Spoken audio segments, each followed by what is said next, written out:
बिस्मिल्लाहिर्रहमानिर्रहीम, अस्सलाम वालेकुम। मैं हूं आयशा इत्शाम। कोरोना की आफत ने पूरी दुनिया को इस वक्त अपनी लपेट में ले रखा है और अब हमें कोरोना के साथ जीना सीखना है और हम सीख भी रहे हैं आहिस्ता आहिस्ता।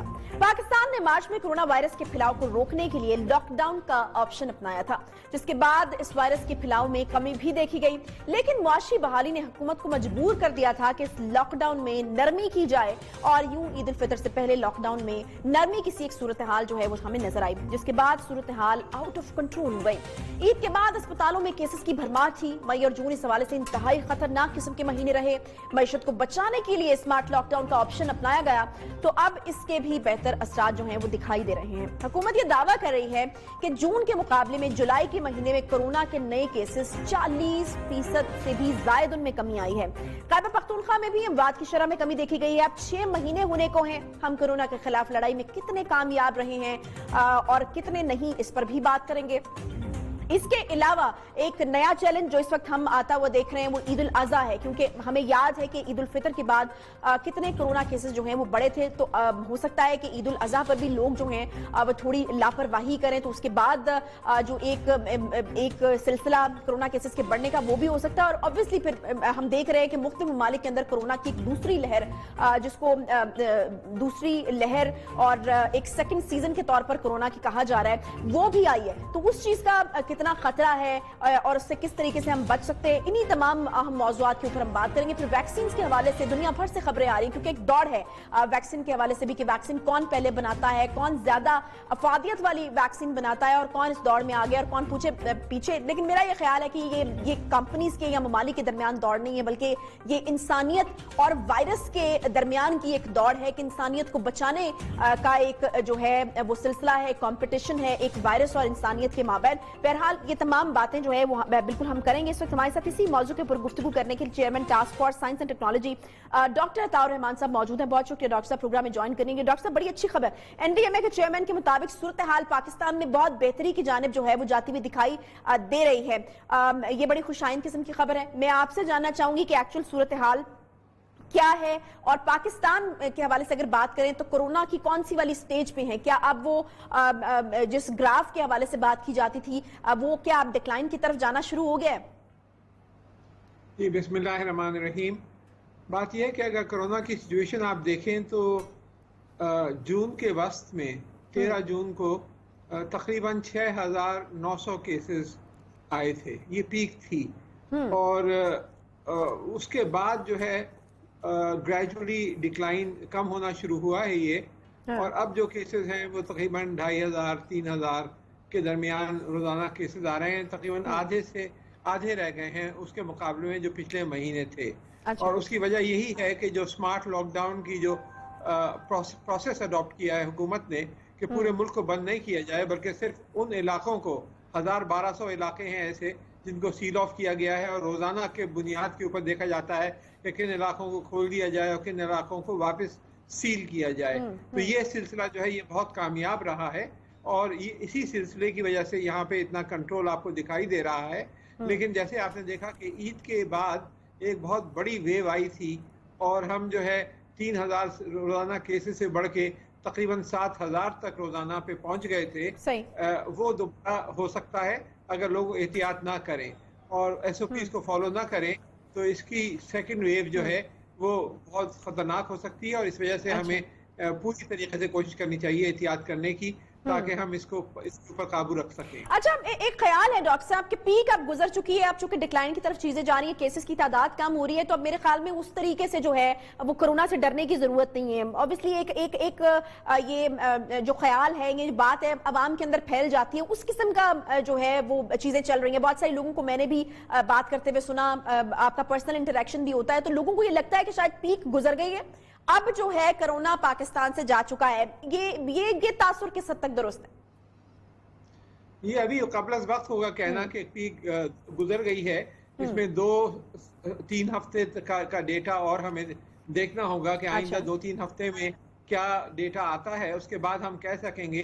क्योंकि आपने देखा कि बहुत सारे ममालिक में, बहुत से शहरों के अंदर, ऑस्ट्रेलिया में और जर्मनी में, स्पेन में, कई ममालिक में ये महसूस हुआ कि ये कंट्रोल हो गया है और फिर दोबारा एक साथ ये बढ़ गया اور سیکنڈ اور تھرڈ اور فورتھ ویوز بھی آئیں. تو یہ جو ہے یہ اس میں آسانی نہیں ہے, اس کو کنکلوسیو طریقے سے نہیں کہا جا سکتا. ابھی اس کو ہمیں احتیاط برقرار رکھنی پڑے گی. یہ جو لاک ڈاؤن کا سلسلہ جو ہے یہ کنٹینیو کرے گا. میرے اندازے کے مطابق کم از کم 3-4 مہینے اور لگیں گے مسلسل کنٹرول کرنے کی کوششیں برقرار رہیں تاکہ اس کے اوپر قابو پا لیا جائے. اور پھر اس کے بعد پھر ادویات بھی پھر بہت سی نئی آتی جا رہی ہیں اور ویکسین ڈیولپمنٹ میں بھی خاصی پیش رفت ہو رہی ہے, تو پھر آگے امید کی کرن نظر آ رہی ہے. لیکن یہ جو ہے یہ اب وائرس جو ہے ہمارے ساتھ ہے اور یہ ہمارے ساتھ رہے گا اور یہ کم زیادہ ہوتا رہے گا, اور اس کو ٹیکل ہمیں کرنا ہوگا ادویات سے ہی اور ویکسین کے ذریعے.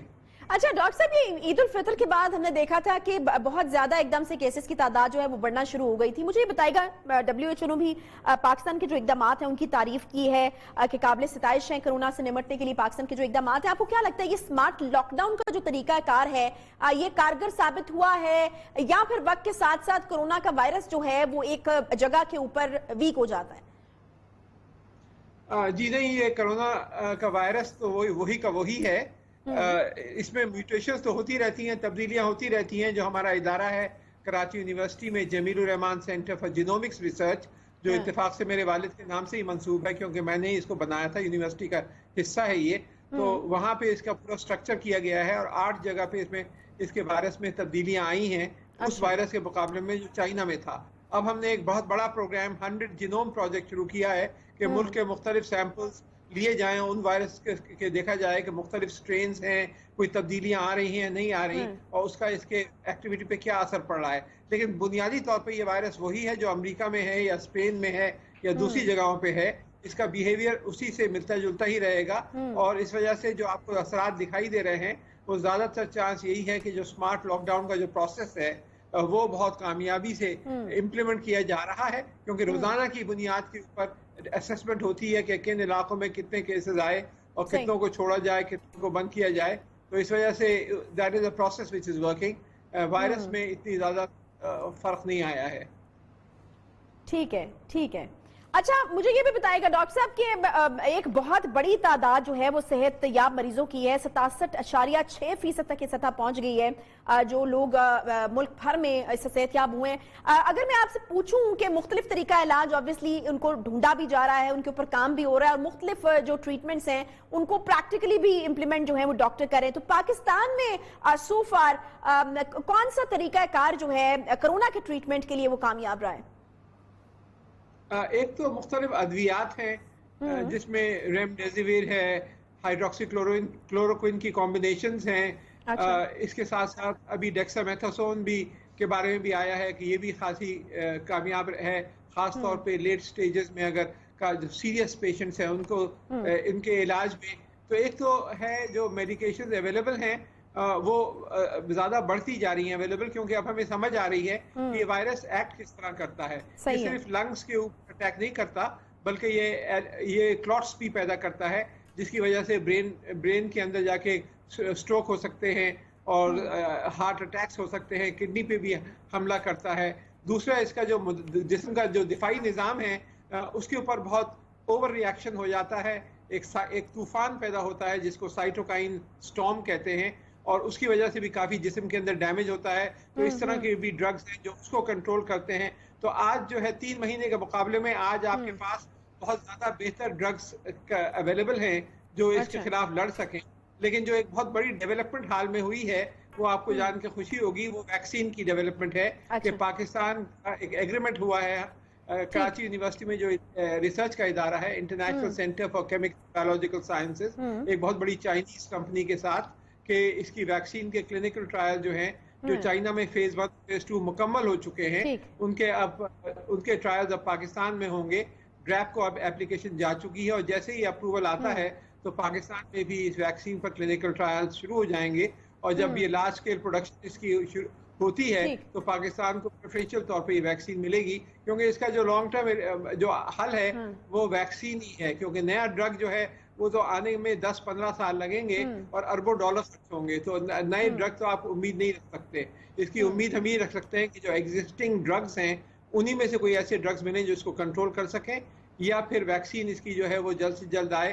تو میرا اندازہ ہے کہ کچھ ویکسین اس سال کے آخر میں اور کچھ اگلے سال کے پہلے 3-4 مہینے میں آنا شروع ہو جائیں گی. اور وہی اس کا حل ہوگا اس کا لانگ ٹرم. اچھا، مختلف ممالک کی طرف سے دعوے ہیں ڈاکٹر صاحب، مختلف ممالک کی طرف سے دعوے ہیں. روس جو ہے وہ کرونا ویکسین کی جو ہے وہ تیاری کا دعویٰ کر رہا ہے کہ ہم بنا چکے ہیں. وہ امریکی کمپنی جو ہے وہ یہ کہہ رہی ہے کہ انہوں نے کامیاب جو ہے وہ تجربہ کر لیا ہے.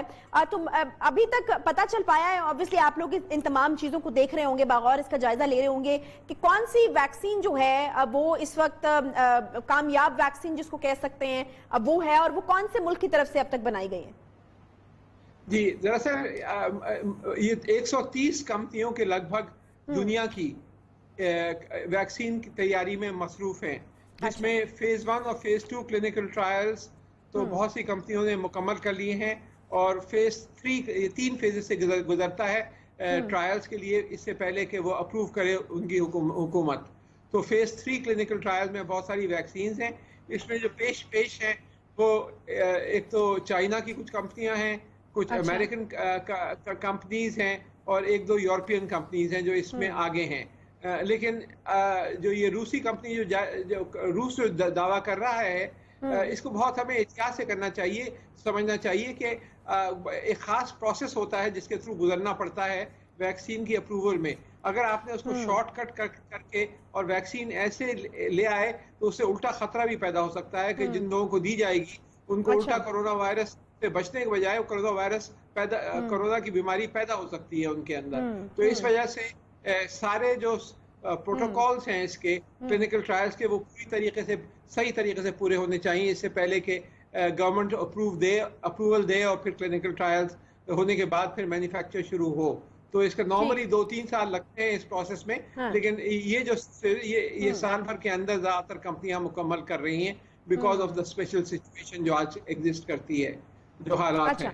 اچھا ڈاکٹر صاحب ویکسین کے حوالے سے ایک اور چیز جو کہی جاتی ہے کہ ویکسین جو ہے جو ملک اس کو بنانے میں کامیاب ہو جائے گا، یا پھر جو کمپنیز آپ نے کہا کہ وہ ایک بڑی تعداد ہے کمپنیز کی جو کہ اس کو بنا رہی ہے، مختلف کمپنیز جو ہیں وہ اس ریس میں ہیں، تو جس ملک کی کمپنی اس کو پہلے بنا لے گی ویکسین وہاں پر اویلیبل ہوگی، اور اس کے بعد پھر پوری دنیا تک جاتے جاتے ایک ٹائم ریکوائرڈ ہے وہ تو ہوگا ہی.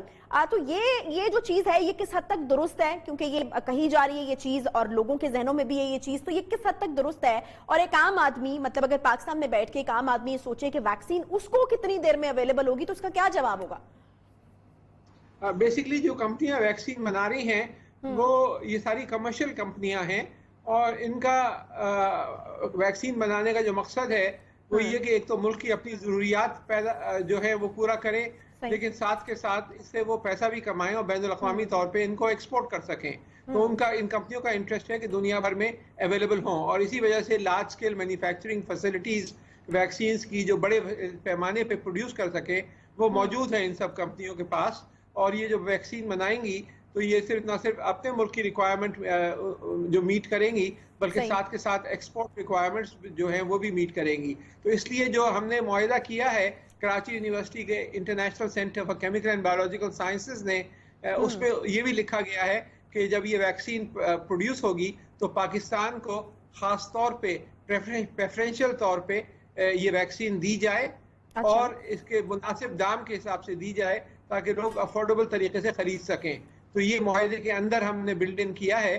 تو امید ہے کہ اگر یہ ویکسین کلینکل ٹرائلز سیٹسفیکٹریلی اس کے تھرو گزر جاتی ہے اور کامیاب ہوتی ہے تو یہ پھر بڑے پیمانے پہ پاکستان کو مہیا ہو جائے گی. بلکہ میری تو کوشش یہ ہے کہ اس کے مینوفیکچرنگ بھی یہاں پہ پاکستان میں ہو تاکہ ہمیں اس کے جو ٹیکنالوجی ٹرانسفر ہے وہ بھی ممکن ہو. اس سے بھی گفتگو جاری ہے. اچھا، ویکسین کو آنے میں تو obviously آپ نے ایک خاص ٹائم جو ہے اس کو بتایا ہے کہ اس کے آنے میں 2 سال بھی لگ سکتے ہیں، اور ابھی جو آپ نے کچھ دیر پہلے بات کی وہ آپ نے 3-4 مہینے کی بات کی کہ 3-4 مہینے تک جو ہے وہ obviously خطرہ زیادہ موجود ہے. تو 3-4 مہینے بعد ڈاکٹر صاحب کیا صورتحال ہوگی؟ کیا ہم دیکھیں گے کہ یہ وائرس جو ہے بالکل وائپ آؤٹ ہو جائے گا، یا پھر ہمیں اس کے ساتھ رہنا آ جائے گا، یا پھر وائرس جو ہے اس کے پھیلاؤ کا وہ سلسلہ نہیں رہے گا اور ہم تھوڑی ذرا زیادہ فریڈم کے ساتھ جو ہے وہ زندگی گزار سکیں گے اپنی؟ جی میں نے کہا نارملی 2-3 سال لگتے ہیں ویکسین ڈیولپمنٹ میں، لیکن اس کورونا وائرس کے سلسلے میں ایک خاص ایمرجنسی پروسیجرز کی انٹرنیشنلی اجازت دی گئی ہے، اور اس کی وجہ سے یہ ہمیں اندازہ ہے کہ 8-9 مہینے کے اندر یہ ویکسینز اویلیبل ہو جائیں گی، اور ایک کمپنی نہیں بلکہ بہت ساری کئی کمپنیاں ہوں گی جو ویکسینز آفر کریں گی. تو میرے اندازے کے مطابق دسمبر اور مارچ کے درمیان کئی کمپنیاں جو ہیں وہ ویکسین لے کے انٹرنیشنلی آ جائیں گی اور اویلیبل ہو جائیں گی.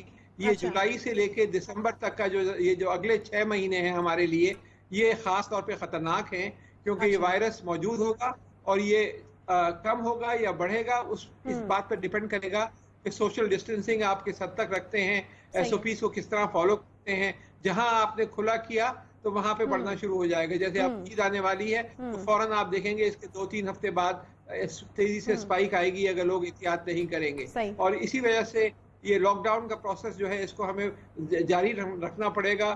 اسکول کھولنے کی جو بات ہو رہی ہے کہ 15 ستمبر کو اسکول کھول لیں گے، اس کا بھی جائزہ ہمیں چاہیے کہ ہم ستمبر کے شروع میں یا اگست کے آخر میں پہلے ملک کا جائزہ لیں گے کس حد تک یہ موجود ہے وائرس، اور اس کے بعد طے کریں، کیونکہ اسکولوں کے ذریعے پھر دوبارہ پھیل سکتا ہے. اور خاص طور پہ جو بچے اگر جو جن میں وائرس آ جاتا ہے اور وہ ان کے والدین یا جو بزرگ ہیں، دادا دادی نانا نانی وغیرہ، ان کو بھی پھر لگ سکتا ہے، تو یہ بہت خطرے کا بھی ذریعہ بن سکتا ہے. تو بہت سوچ سمجھ کے ہمیں آگے چلنا پڑے گا اس سلسلے میں.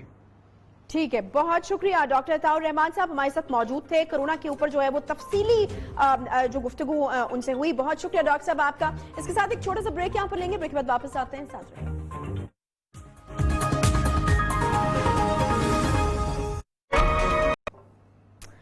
بھارت اس وقت چابہار میں لگے زخم کو چاٹ رہا ہے. مودی کے لیے ہر گزرتا دن تباہی کا پیغام لا رہا ہے. بھارت جو پاکستان کے خلاف 4 سال پہلے منصوبہ بندی کر رہا تھا، مودی کی وہ چال جو وہ گوادر پورٹ کو ناکام بنانے کے لیے چل چکا تھا، اب اسے اپنی ہی چال کا خمیازہ بھگتنا پڑ رہا ہے.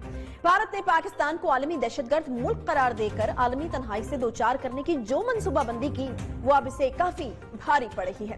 بھارت 4 برس پہلے چابہار میں ایران کے ساتھ جن معاہدوں پر اترا رہا تھا اور ان منصوبوں کو گیم چینجر کہہ رہا تھا، اب حقیقی طور پر گیم چینج ہو چکی ہے اور بھارت عالمی تنہائی کا شکار ہو چکا اور اسے $500 ملین کا ایک بڑا جھٹکا بھی لگ چکا، جس کے بعد بھارت کی کمر ٹوٹ چکی ہے. اب مودی صرف ٹرمپ کے اشاروں پر چل رہا ہے اور مودی جو ہے وہ امریکہ کے ہاتھوں ایک کھلونا بن چکا ہے. چین کے خلاف پہلے لداخ میں مار پڑی اور اب چین اور ایران کے درمیان تاریخی تجارتی معاہدوں کے بعد بھارت کی ایران سے چھٹی کروانے کے بعد چین نے مودی کو ایک بار پھر سے دھول چٹا دی ہے.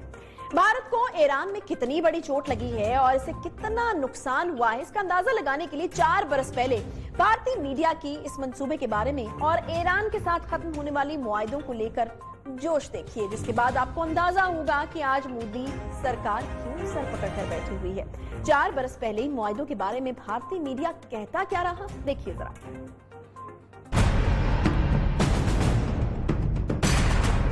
The Chabahar port and related infrastructure and availability of about $500 million from India for this purpose. Chabahar deal اصل میں بھارت کی ایسی رنیتی کا حصہ ہے جس نے ایک جھٹکے میں ہی چین اور پاکستان کی سازشوں کو سیل کر دیا.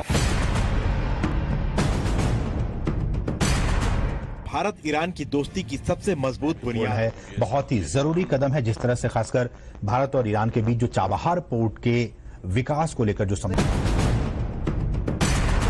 Iran, the Prime Minister has sealed the historic Chabahar Port Pact with the Iranian President Hassan Rouhani. The trading port is crucial for India as it can open the Indian economy to Central Asia, specifically Afghanistan, by bypassing Pakistan completely. And Europe, and that's a major boost to India-Iran ties. Prime Minister Narendra Modi, and the deal is being described as a game changer by all the 3 stakeholders.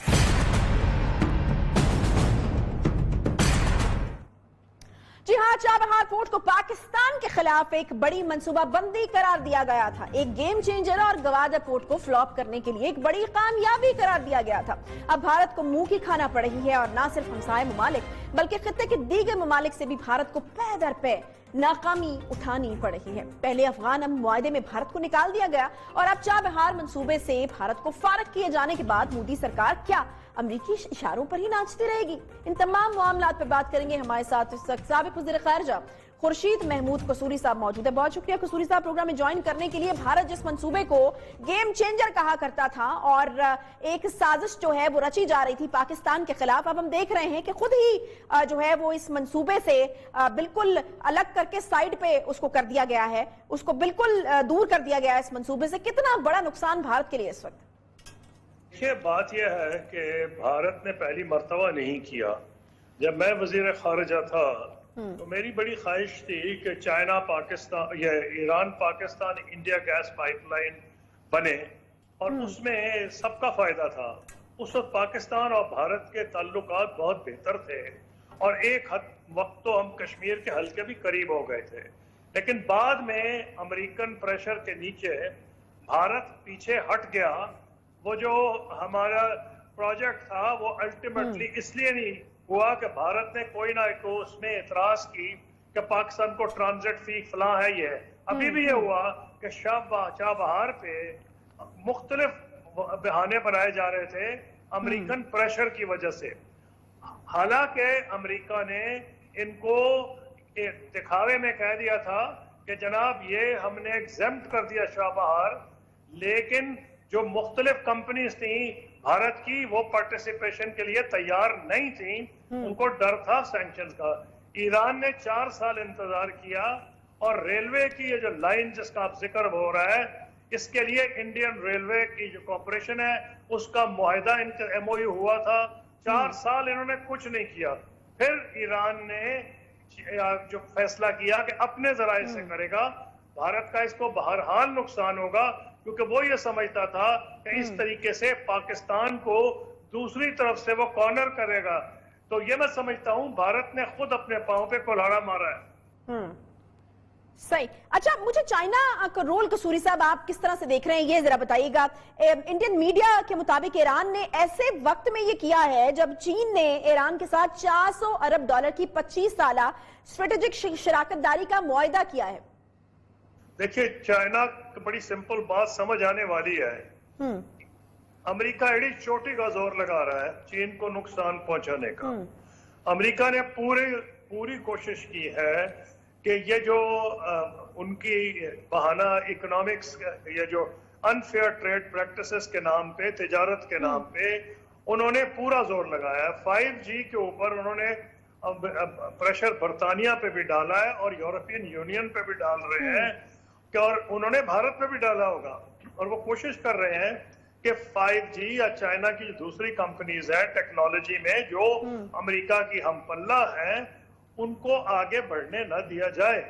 तो बहरहाल जब उन्होंने America ने ये फैसला किया कि China की मुश्किलात मजीद बढ़ाएगा और ईरान के ऊपर सैंक्शन दर सैंक्शन लगे जा रही है, तो फितरी इसका रद्द-ए-अमल ये होना था कि ईरान ने ये फैसला किया कि उसको पनाह अगर कोई मिलती है तो चीन से मिलती है। चीन को अमेरिका का डर नहीं है। तो ये जो अखबार में आ रहा है कि 25 साल का $400 बिलियन का प्रोजेक्ट है, उसमें मुख्तलिफ किस्म के प्रोजेक्ट्स हैं, उसमें road construction, infrastructure, oil facilities, development of ports, ये सब कुछ उसमें शामिल है। तो फिर बिल्कुल उसने चाइना इसका फायदा उठाते हुए ईरान ने ये फैसला किया है। तो इसमें हैरानी की बात नहीं, लेकिन ये बिल्कुल अमेरिका बहुत बड़ी एक कामयाबी है चीन की और ईरान की। एक ऐसे वक्त में जब अमेरिका पूरी कोशिश कर रहा था उनको आइसोलेट करने की, उन्होंने वो घोड़ा, वो जो उनके सर्कल, उनके गहरा उनके सर्कल बनाया जा रहा था, उसको उन्होंने तोड़ा है और बड़ी कामयाबी से तोड़ा है। और इससे ये सारे खित्ते की जो जियोस्ट्रेटेजिक सिचुएशन है वो बहुत हद तक तब्दील हो जाएगी। सही। एक और मामला भी है कसूरी साहब, और वो अफगान ट्रांजिट ट्रेड रूट जो है उसको खोलने का है। भारत ये मानता है कि शायद पाकिस्तान के ऊपर इतना आलमी दबाव था कि मजबूरन जो है पाकिस्तान को ये फैसला लेना पड़ा।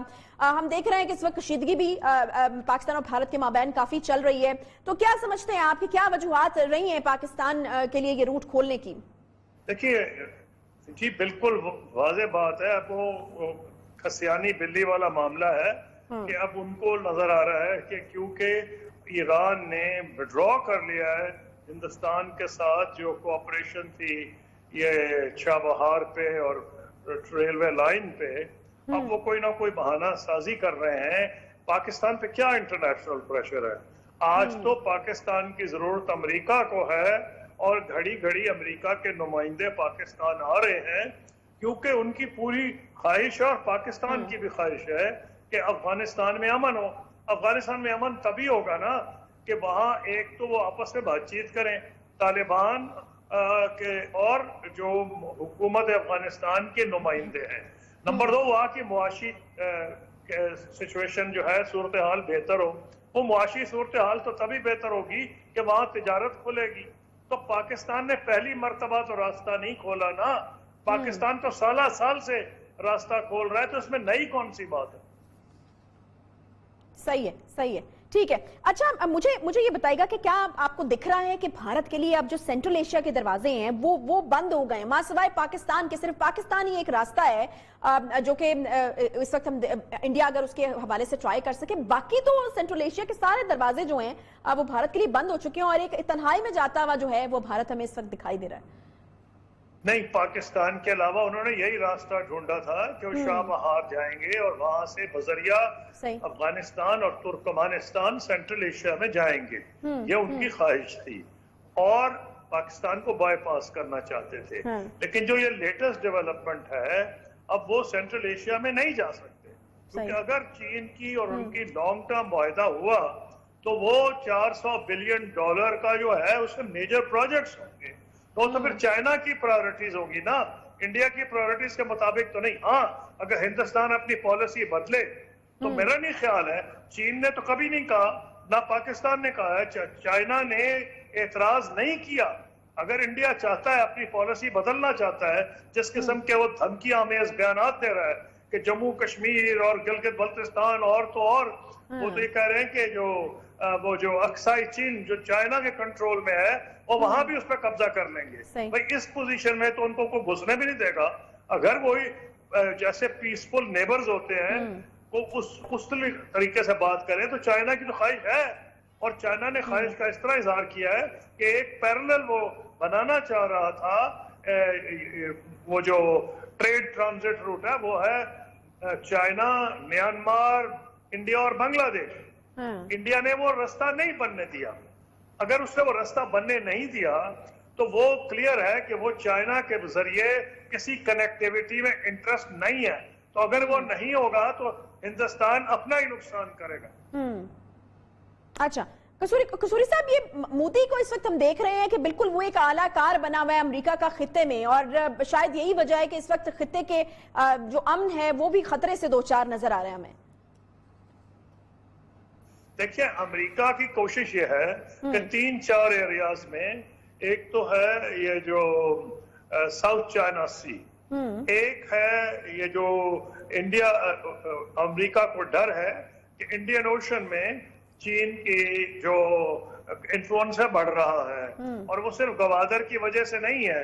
उसमें बर्मा में भी उन्होंने एक पोर्ट बनाया है, उन्होंने श्रीलंका में भी बनाया है, उन्होंने गवादर तो और है, और हम कहते हैं कि ये ट्रेडिंग फैसिलिटी है, कोई नेवल फैसिलिटी नहीं है। तो हिंदुस्तान को ये डर है।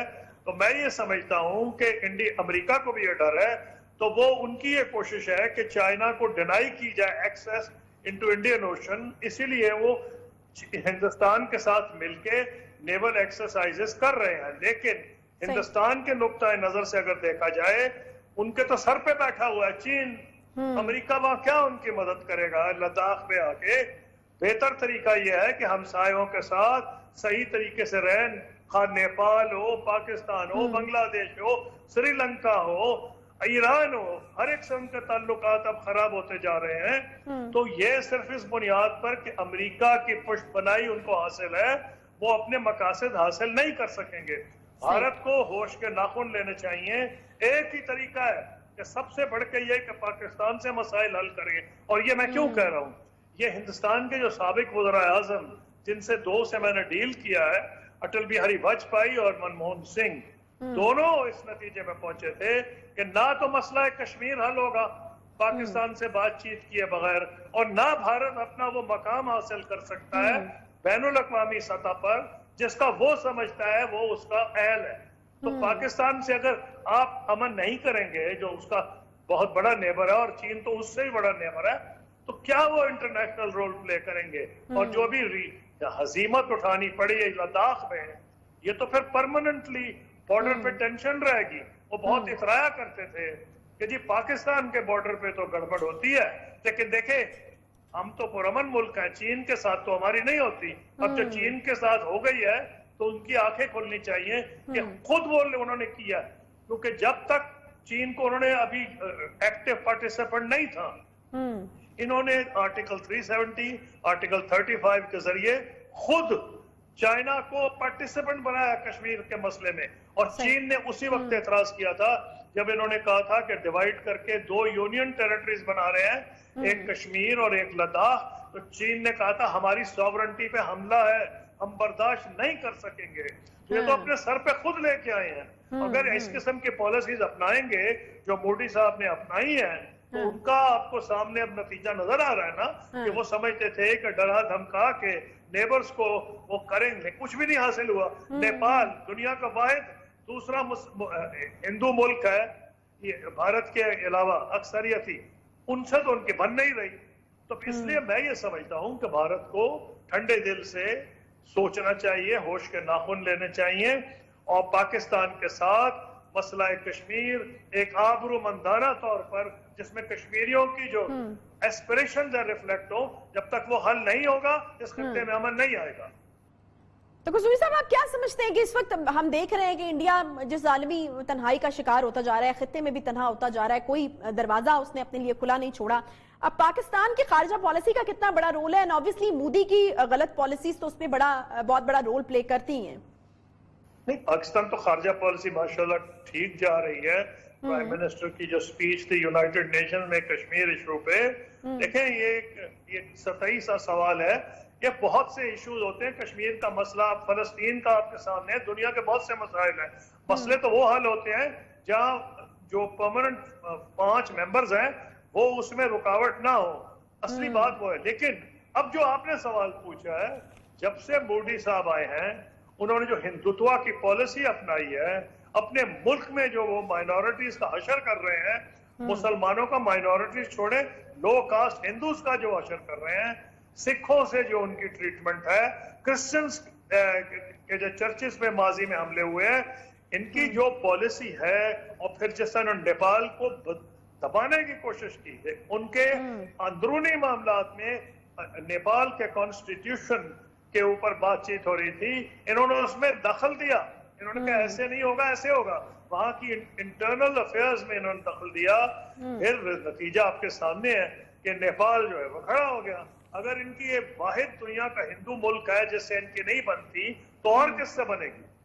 सही सही। अच्छा, कश्मीर के हवाले से अगर कसूरी साहब बात करें, तो कश्मीर का मसला आपको कोई हल की जानिब जाता हुआ दिखाई दे रहा है? देखिए, कश्मीर का हल इसलिए होगा, मैं टाइम फ्रेम आपको नहीं दे सकता। कश्मीरियों ने अब ये इफेक्टिवली कश्मीर भारत के कंट्रोल में नहीं रहा। ये इसी तरह है कि अफगानिस्तान में अमेरिका का कंट्रोल नहीं है, कल फौजें निकले तो कहानी खत्म हो जाएगी। इसी तरह से भारत का कंट्रोल कश्मीर में नहीं है। अगर मिलिट्री फोर्स के जरिए दबा के रखेगा, कितने साल दबाएगा? और ये अफोर्ड ही नहीं वो कर सकते। कहते हैं हम जमहूरी मुल्क हैं, और मोदी साहब को 200 साल के लिए तो नहीं आए। अगर हो सकता है वो अगला इलेक्शन हार जाए, हो सकता है उससे पहले कोई कहानी हो जाए। अगर मोदी साहब ने ना होश के नाखून लिए, तो उनके बाद आने वाली हुकूमत उसी नतीजे पे पहुंचेगी, जिसपे बीजेपी और कांग्रेस की दोनों वज़ीर आज़म, मेरे साथ जिनसे मेरी डीलिंग हुई है, वाजपेयी साहब और मनमोहन सिंह साहब, जिस नतीजे पहुंचे थे वो ये था कि ये मसला हल पाकिस्तान के बगैर नहीं हो सकता। इसलिए हिंदुस्तान को पाकिस्तान से बात करनी पड़ेगी। हिंदुस्तान के पास कोई ऑप्शन है नहीं, और कोई पाकिस्तान कमजोर मुल्क नहीं। इसकी फौज दुनिया की 5वीं 6वीं बड़ी फौज है, ये बैटल हार्डन्ड फौज है, ये दुनिया का वाहिद मुस्लिम न्यूक्लियर पावर है। तो क्या करेगा हिंदुस्तान? पाकिस्तान से उसको डील तो करना ही पड़ेगा बिलाकर। जब कश्मीरियों को वो लूज कर चुका है, तो बंदूक की ताकत पे आज के जमाने में लंबा अरसा दबाया नहीं जा सकता। बहुत शुक्रिया कसूरी साहब हमारे साथ मौजूद थे और सूरत हाल के हवाले से हमें जो है वो काफी तफसीली तौर पर बता रहे थे। इंडिया शायद किसी गलतफहमी का शिकार या पाकिस्तान को फॉर ग्रांटेड लेने की एक हमेशा की ही जो एक आदत है, इंडिया उससे बहुत ज्यादा मजबूर, लेकिन इस वक्त जो तमाम सूरत हाल बनती हुई दिखाई दे रही है, पाकिस्तान को आलमी सतह पर अकेला करता करता इंडिया खुद इस वक्त तन्हाई का शिकार हो गया है। जैसा कि कसूरी साहब ने भी कहा कि पहले जो वज़ीर आज़म गुजरे हैं उनमें से दो इंपॉर्टेंट वज़ीर आज़म मनमोहन सिंह और अटल बिहारी वाजपेयी साहब जो हैं वो इस नतीजे पर पहुंच चुके थे कि जब तक हमसायों के साथ, खास तौर पर पाकिस्तान के साथ ताल्लुकात बेहतर नहीं होंगे, तब तक जो कोर इश्यूज हैं, जो मसाइल हैं, उनका हल नहीं निकल सकता। लेकिन मोदी अभी भी शायद जो है वो किसी खाम ख्याली का शिकार है। बहरहाल आने वाले दिन जो हैं वो ये चीज बता रहे हैं कि इंडिया के लिए जो चीजें हैं वो आगे चलकर आसान नहीं रहेंगी और शायद अब पाकिस्तान के सामने जो है वो घुटने टेकने पर मजबूर हो ही जाएगा भारत, क्योंकि रास्ता कोई और जो है वो बचा नहीं। एक छोटे सा ब्रेक लेंगे, ब्रेक के बाद वापस आएंगे तो दाखिली सिक्योरिटी सूरत हाल पर बात करेंगे। जनरल रिटायर्ड एजाज अवान साहब होंगे प्रोग्राम का हिस्सा। एक ब्रेक के बाद साथ रहिए।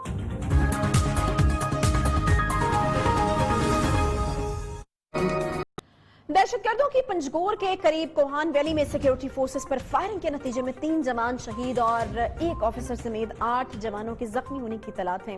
दुश्मन एक मर्तबा फिर से पाकिस्तान में दहशतगर्दी को हवा देकर यहां अदम इस्तेहकाम पैदा करना चाहता है और इस जंग में इसका हदफ पाकिस्तान की सिक्योरिटी फोर्सेस हैं और दुश्मन ये समझता है कि सिक्योरिटी फोर्सेस को कमजोर बनाए बगैर पाकिस्तान को कमजोर नहीं किया जा सकता। लिहाजा इस सूरत हाल का जायजा लेने की जरूरत है।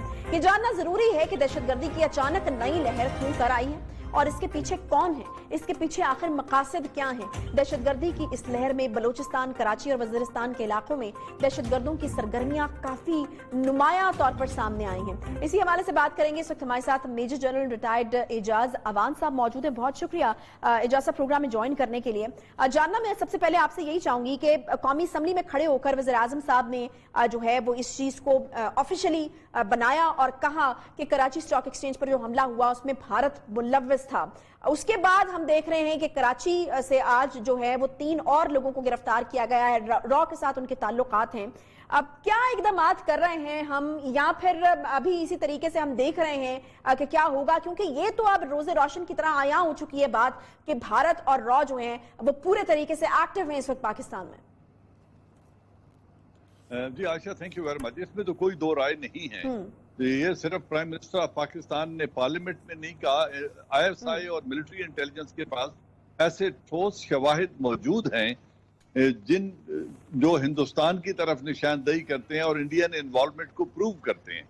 और ये कुलभूषण यादव और उससे पहले का सिलसिला शुरू है और अब यकीनन इस वक्त जैसे चिराग बुझने से पहले आखिरी लौ देता है, चूंकि हिंदुस्तान और अमेरिका का अमल दखल अफगानिस्तान में दिन ब दिन कम हो रहा है और वाइंड अप हो रहा है और एक स्टेज आएगी जब उनका अमल दखल बिल्कुल खत्म हो जाएगा, तो उससे पहले वो जो कुछ नुकसान आर्म फोर्सेस का करना चाहते हैं वो उसकी पूरी कोशिश कर रहे हैं और पाकिस्तान और चाइना के मुश्तरका मफादात पर वो जितनी ज़रब लगा सकते हैं वो लगा रहे हैं। अब इसमें 2 पहलू हैं जो आप सवाल कर रही थी कि क्या पाकिस्तान इसमें क्या कर सकता है।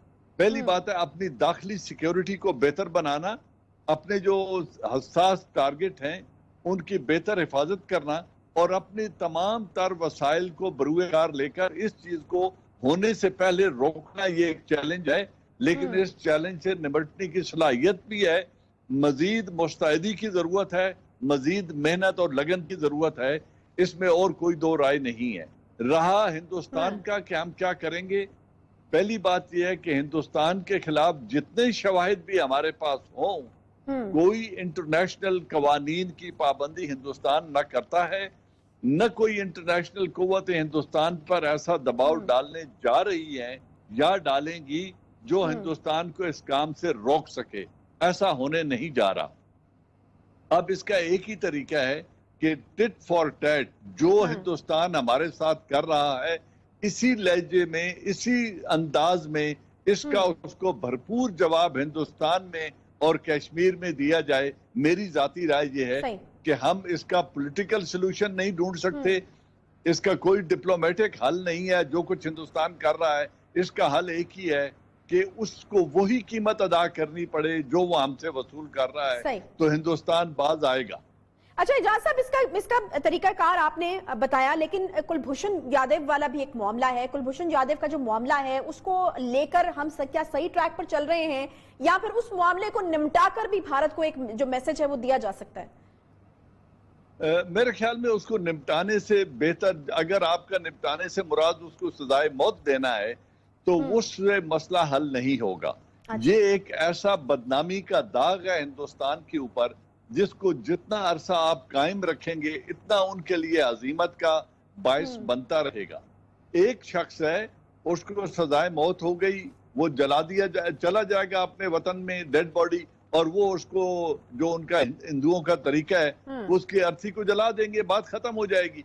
लेकिन जब तक वो जिंदा है ये उनके लिए एक बदनुमा दाग की तरह, एक मुल्क के अंदर इंटरफेरेंस की तरह, एक जो उसको मुबारक हुसैन पाटिल के नाम की आइडेंटिटी हिंदुस्तान ने दी थी, ये उन्हें उनकी आंखों में आंखें डाल के उन्हें देखती रहेगी और हमेशा एक याद दिलाती रहेगी कि आपने स्टेट टेररिज्म का आपका एक सबूत पाकिस्तान के पास मौजूद है। लिहाजा उसको अगर 20 साल भी रखना पड़े तो मेरी जाती राय ये है कि उसको 20 साल रखें, उम्र कैद में बदल दें और मजीद 14 साल उसे जेल में रखें, और जब चाहें ये थप्पड़ उनके मुंह पे रसीद करते रहें। ये मेरी जाती राय है। सही। अच्छा एजाज साहब, हम देख रहे हैं कि ये जो दहशतगर्दी की अचानक एक नई लहर आई है, मैं जानना आपसे चाहूंगी, बलूचिस्तान में एक कंटिन्यूटी है, जो हमले हो रहे हैं, फिर सिक्योरिटी फोर्सेस को निशाना बनाया जा रहा है, फिर पाकिस्तान स्टॉक एक्सचेंज के ऊपर हमला कोई छोटी बात नहीं थी, उसके बाद फिर कराची से जो है वो गिरफ्तार होते हैं, रॉ से जिनका ताल्लुक बताया जा रहा है। मुझे ये बताएगा कि ये स्लीपर सेल्स हैं जो अब एक्टिव हो रहे हैं, या फिर पहले से खात्मा हो चुका था, या कि कोई नई इंडक्शन जो है वो की गई है? क्या समझ रहे हैं आप, किस तरीके से अब इस नई दहशतगर्दी की जो लहर है उसको ऑर्गेनाइज किया गया है? अच्छा, इसमें तीनों चीजें हैं। पहली बात यह है कि ये दहशतगर्दी एक ऐसा मामला है जिसमें आखिरी दहशतगर्द तक हमेशा नहीं मारे जाते। आप उनके जो वसाइल हैं उनको कर देते हैं, उनके रीइंफोर्समेंट को महदूद कर देते हैं, उन्हें सोसाइटी से आइसोलेट कर देते हैं, उन्हें मजबूर कर देते हैं कि वो कोई और काम करें और ये छोड़ दें, लेकिन आखिरी दहशतगर्द कभी भी मारा नहीं जाता।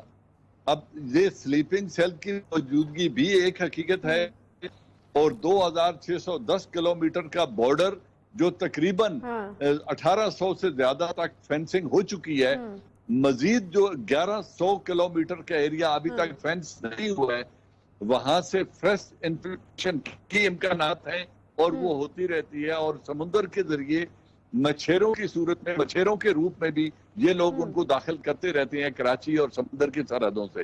तो मुकम्मल तौर पर रास्ते बंद ना हैं ना हो सकते हैं, इसकी प्रोबेबिलिटी रहेगी, क्योंकि जब हिंदुस्तान की हुकूमत इसमें इन्वॉल्व है, अगर आप नरेंद्र मोदी का और उनके राजनाथ का और अजीत डोवाल की स्टेटमेंट सुने तो वो अलल ऐलान ये बात कह रहे हैं कि हम गिलगित बल्तिस्तान के अंदर भी मसाइल पैदा करेंगे, हम बलूचिस्तान के अंदर भी मसाइल पैदा करेंगे, और पाकिस्तान और कराची जो चाइना का इंटरेस्ट है उसको भी वो निशाना बनाएंगे, क्योंकि इसमें उनकी पुष्ट पनाही वो आलमी कुव्वतें कर रही हैं जो चाइना को कंटेन करना चाहती हैं और चाइना के बढ़ते हुए इन्फ्लुएंस को रोकना चाहती हैं।